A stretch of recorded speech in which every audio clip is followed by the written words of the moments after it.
ನಮಸ್ಕಾರ. ನೋಡಿ ಸಾದ್ರೆ ಕೊನೆಗೂ ನಮ್ಮ ಒಂದು ಕರ್ನಾಟಕ ರಾಜ್ಯದಲ್ಲಿ ಜಿಲ್ಲಾ ಪಂಚಾಯತಿಗಳಲ್ಲಿ ಖಾಲಿ ಇರುವಂತಹ ಹುದ್ದೆಗೆ ಅರ್ಜಿಯನ್ನ ಕರೆದಿದ್ದಾರೆ. ಸಾಕಷ್ಟು ಜನ ಕೇಳ್ತಾ ಇದ್ದಾರೆ, ಡಿಸೆಂಬರ್ ತಿಂಗಳಲ್ಲಿ ಏನಾದರೂ ಜಿಲ್ಲಾ ಪಂಚಾಯತಿಲಿ ಅರ್ಜಿ ಕರೆದ್ರೆ ಸ್ವಲ್ಪ ಅನೌನ್ಸ್ ಮಾಡಿ ನಮಗೆ ತಿಳಿಸ್ಕೊಡಿ ಅಂತ ತುಂಬಾ ಜನ ಕೇಳ್ತಾ ಇದ್ದಾರೆ. ಕೊನೆಗೂ ಕರೆದಿದ್ದಾರೆ. ಅಧಿಸೂಚನೆ ಪ್ರಕಟವಾಗಿದ್ದು 5ನೇ ತಾರೀಕು. 5ನೇ ತಾರೀಕದಂದು ಅಧಿಸೂಚನೆ ಆಗಿರತ್ತೆ. ಮತ್ತು ಅರ್ಜಿ ಸಲ್ಲಿಸೋದಕ್ಕೆ ಕೊನೆಯ ದಿನಾಂಕ ಯಾವ್ದಪ್ಪ ಅಂದ್ರೆ ಇಲ್ಲಿದೆ ನೋಡಿ. ತುಂಬಾ ದಿನ ಟೈಮ್ ಕೊಟ್ಟಿಲ್ಲ. 20/12/2025 ಇದು ಹೊಸ ನೋಟಿಸ್ ಆಗಿರತ್ತೆ. ಹಿಂದಿನ ನೋಟಿಸ್ ಅಲ್ಲ, ಹೊಸ ನೋಟಿಸು. ಅರ್ಜಿ ಸಲ್ಲಿಸೋದಕ್ಕೆ ಕೊನೆಯ ದಿನಾಂಕ ಎಂಡ್ ಡೇಟು 20 ಡಿಸೆಂಬರ್ 2025 ತನಕ ಮಾತ್ರ ಅವಕಾಶ ಇರತ್ತೆ. ಇದ್ರ ಬಗ್ಗೆನ ಸಂಪೂರ್ಣ ಮಾಹಿತಿ ಇರತ್ತೆ. ಹೆಂಗೆಲ್ಲ ನೇಮಕಾತಿ ಪ್ರೊಸೆಸಿಂಗು, ಯಾವ ಹುದ್ದೆ, ಯಾವ ರೀತಿ ನೇಮಕಾತಿ, ಎಲ್ಲ ಮಾಹಿತಿ ಇರತ್ತೆ. ಬರೀ ನಿಮಗೆ 3 ರಿಂದ 4 ನಿಮಿಷದಲ್ಲಿ ಪೂರ್ತಿಯಾಗಿ ಕವರ್ ಮಾಡಿರ್ತೇನೆ. ವಿಡಿಯೋ ಕೊನೆ ತನಕ ನೋಡಿ. ಮತ್ತೆ ಈ ಒಂದು ಪ್ರಶಾಂತ್ ಅಕಾಡೆಮಿ ಚಾನಲ್ ಅನ್ನ ಯಾರು ಹೊಸ ನೋಡತ್ತಿರಲ್ಲ ಅಷ್ಟೇ ಸಬ್ಸ್ಕ್ರೈಬ್ ಮಾಡ್ಕೊಳ್ಳಿ. ಬನ್ನಿ ಒಂದೊಂದ ತಿಳಿಸ್ಕೊಡ್ತಾನೆ ನೋಡಿ. ಇದಕ್ಕೆ ಸಂಬಂಧಪಟ್ಟಂತೆ ಅಭ್ಯರ್ಥಿಗಳು ಅರ್ಜಿ ನಮೂನೆಯನ್ನ ದೊರೆಯುವ ಸ್ಥಳ ಅಂದ್ರೆ ಇದು ಆಫ್ಲೈನ್ ಇರೋದ್ರಿಂದ ಒಂದು ಫಾರ್ಮ್ ಇರತ್ತೆ. ಆ ಒಂದು ಫಾರ್ಮ್ ಅನ್ನ ಎಲ್ಲಿ ಸಿಗತ್ತಪ್ಪ ಅಂದ್ರೆ, ನಾನು ಹಿಂದ್ಗಡೆ ತುಂಬಾ ಜನ ಫಾರ್ಮ್ ಅನ್ನ ಕೇಳ್ತಾ ಇದ್ದೀರಲ್ಲ, DC ಕಚೇರಿ ಅದು.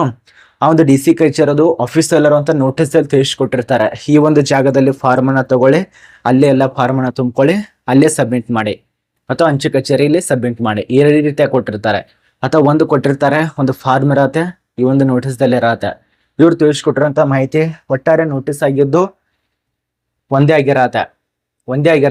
ಬಟ್ ಅವ್ರ ಫಾರ್ಮ್ ಎಲ್ಲಿ ಸಿಗತ್ತೆ ಅದನ್ನು ತಿಳಿಸ್ಕೊಟ್ಟಿದ್ದಾರೆ ನೋಡಿ. ಯಾವ ಒಂದು ಜಾಗದಲ್ಲಿ ಈ ಒಂದು ಜಿಲ್ಲಾ ಪಂಚಾಯತಿಯಲ್ಲಿ ಅರ್ಜಿ ಸಲ್ಲಿಸಬೇಕಂದ್ರೆ, ಆ ಫಾರ್ಮ್ ತಗೋಬೇಕಂದ್ರೆ ಅರ್ಜಿ ನಮೂನೆ ದೊರೆಯುವ ಸ್ಥಳ ಮತ್ತು ಸಮಯ ಕೊಟ್ಟಿದ್ದಾರೆ. ಅಭಿವೃದ್ಧಿ ಶಾಖೆ, ದಕ್ಷಿಣ ಕನ್ನಡ ಜಿಲ್ಲಾ ಪಂಚಾಯತಿ ಕಚೇರಿ, ಕೊಟ್ಟಾರ್, ಮಂಗಳೂರು. ಕಚೇರಿ ಕೆಲಸದ ದಿನಗಳಂದು ಬೆಳಗ್ಗೆ 10 ಗಂಟೆಯಿಂದ ಸಾಯಂಕಾಲ 5 ಗಂಟೆವರೆಗೆ ಈ ಜಾಗದಲ್ಲಿ ನಿಮಗೆ ಫಾರ್ಮ್ ಸಿಗತ್ತೆ. ಈ ಒಂದು ಪೋಸ್ಟ್ಗಳಿಗೆ, ಈ ಒಂದು ಸಂಸ್ಥೆಯಲ್ಲಿ, ಈ ಒಂದು ಜಿಲ್ಲಾ ಪಂಚಾಯತಿಯಲ್ಲಿ ಅಪ್ಲಿಕೇಶನ್ ಹಾಕ್ಬೇಕಂದ್ರೂ ಕೂಡ ಇದೇ ಒಂದು ಜಾಗದಲ್ಲಿ ಹೋಗಿ ಫಾರ್ಮ್ ಅನ್ನ ತಗೊಳ್ಳಿ. ಈ ಎಲ್ಲ ಮೂಲ ಪೀಠಿಗೆ ಹಾಕೋದಕ್ಕೆ ಮುಖ್ಯ ಕಾರಣ ಏನಪ್ಪಾ ಅಂದ್ರೆ, ಸಾಕಷ್ಟು ಜನ ಫಾರ್ಮು ಹಿಂಗೆ ಕೇಳ್ತಾ ಇರ್ತಾರ. ನಂತರ ಇದ್ರೆ ಫಾರ್ಮ್ ಕಳಿಸ್ಬೇಕಾ ಅಥವಾ ಇರ್ಲಿಲ್ಲ ಅಂದ್ರೆ ಫಾರ್ಮ್ ಕಳಿಸ್ಬೇಕಾ, ನೀವೇ ವಿಚಾರ ಮಾಡಿ. ನೋಟಿಸ್ ದಲ್ಲಿ ತಿಳಿಸ್ಕೊಟ್ಟಿರ್ತೇವೆ. ಎಲ್ಲ ನೋಟಿಸ್ಗಳು ನಮ್ಮ ಒಂದು ವೆಬ್ಸೈಟು, ಟೆಲಿಗ್ರಾಮ್ ಗ್ರೂಪ್ದಲ್ಲಿ ಸಿಗತ್ತೆ, ಫೇಸ್ಬುಕ್ ದಲ್ಲಿ ಸಿಗತ್ತೆ, ಚೆಕ್ ಮಾಡ್ಕೋತೀರ್ರಿ. ಇಲ್ಲಿ ಕಲ್ಲಿರುವಂತ ಸಂಸ್ಥೆ ಹೆಸರು ನೋಡಿ, ಇದು ದಕ್ಷಿಣ ಕನ್ನಡ ಜಿಲ್ಲಾ ಪಂಚಾಯತಿ. ಮೊನ್ನೆ ಮಂಡ್ಯ ಜಿಲ್ಲೆಯಲ್ಲಿ ಅರ್ಜಿ ಕರೆದಿದ್ರು. ಈಗ ದಕ್ಷಿಣ ಕನ್ನಡ ಜಿಲ್ಲಾ ಪಂಚಾಯತಿಯಲ್ಲಿ ನೇಮಕಾತಿ ಆಗ್ತಾ ಇದೆ.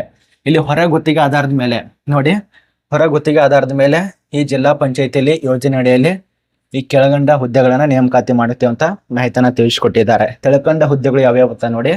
ಹುದ್ದೆ ಹೆಸರು ಸಹಾಯಕ ಜಿಲ್ಲಾ ಯೋಜನಾ ವ್ಯವಸ್ಥಾಪಕ ಅಂತೇಳಿ, EDPM. ಈ ಒಂದು EDPM, ED ಅಲ್ಲ, ತಿನ್ನುವಂತ ED ಅಲ್ಲ, ED ಬೇರೆ ಅಂತಾರೆ, ED ಬೇರೆ ಅಂತಾರೆ. ED ಬೇರೆ ಅದಲ್ಲ, ಇದು ಜಾಬ್ ಆಗಿರತ್ತೆ. ADPM ಅಂತೇಳಿ, ಈ ಒಂದು ADPM ಅಂತೇಳಿ ಟೋಟಲ್ ಆಗಿ ಒಂದು ಪೋಸ್ಟ್.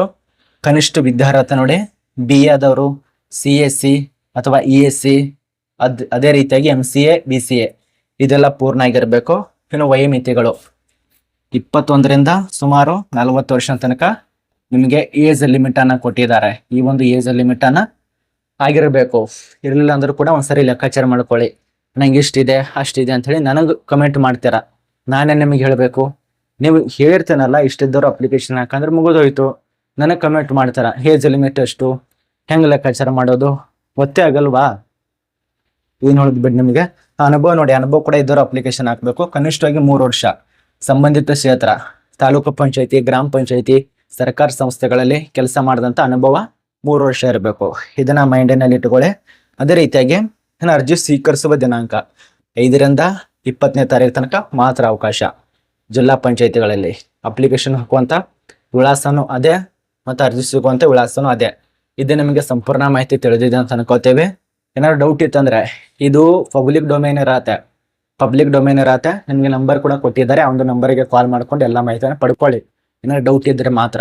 ಇದು ಪಬ್ಲಿಕ್ ಇರೋದ್ರಿಂದ ಎಲ್ಲರೂ ಕೊಟ್ಟಿರ್ತಾರ, ಅವರು ಫ್ರೀ ಇರ್ತಾರ. ಅವರು ಒಂದೊಂದ್ಸರಿ ನಂಬರ್ ಇರತ್ತೆ, ಬಟ್ ಫಾಲೋ ಹೋಗ್ತಿರಲ್ಲ, ಏನ್ ಮಾಡೋದು? ಆ ರೀತಿಯಾಗಿ ಕೊಟ್ಟಿರ್ತಾರೆ ನೋಡಿ. ಇದ್ರ ಬಗ್ಗೆ ಅರ್ಥ ಆಗಿದೆ ಅಂತ ಅನ್ಕೋತೀವಿ. ಆಫ್ಲೈನ್ ಇರೋದ್ರಿಂದ ಸ್ವಲ್ಪ ನೋಡ್ಕೊಳ್ಳಿ. ಪರ್ ಮಂತ್ ಆಗಿ 30,000 ತನಕ ಸ್ಯಾಲ್ರಿ ಇರತ್ತೆ. ಇದರಲ್ಲಿ ತಿಳಿಸ್ಕೊಟ್ಟಿದ್ದಾರೆ ಅವರು. 30,000 ತನಕ ಸ್ಯಾಲ್ರಿ ಇರತ್ತೆ ನೋಡಿ. ಹೊರಗುತ್ತಿಗೆ ಇರೋದ್ರಿಂದ ಸ್ವಲ್ಪ ಕಡಿಮೆನೆ, ಏನೋ ಇದ್ರು ಕಡಿಮೆನೆ, ಜಾಸ್ತಿ ಕಿಮ್ಮತ್ ಇರೋದಿಲ್ಲ, ಜಾಸ್ತಿ ಸೌಲಭ್ಯ ಇರೋದಿಲ್ಲ. ಅದ ನಂತರ ಹೆಂಗ್ ಬೇಕಾದಂಗೆ ಕೆಲಸ ಮಾಡೋದು ಮತ್ತು ಸರಿಯಾಗಿ ಊಟ ವ್ಯವಸ್ಥೆ ಇರೋದಿಲ್ಲ, ಈ ರೀತಿಯಾಗಿ ಇರ್ತವೆ.